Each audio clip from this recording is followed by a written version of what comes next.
Well, if something doesn't expand, it can die, can't it? You know, if you're not growing, then you might be going the other way. And I see they're now selling shares in a possible New York side coming in.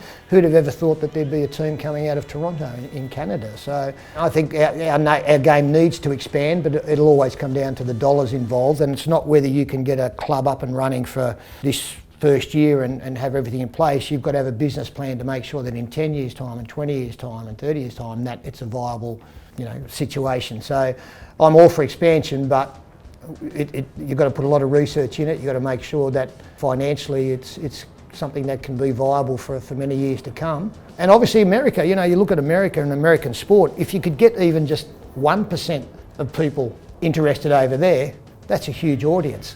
So, and they like their football. I think they look at our game and they look at how aggressive and ferocious it can be, and our blokes don't wear pads.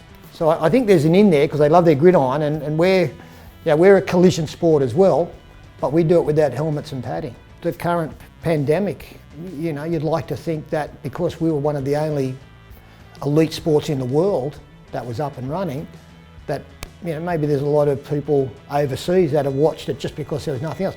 Now, if we can give them something more, like if we've got their initial interest, if we can give them more, then maybe they might become sort of more stuck on fans.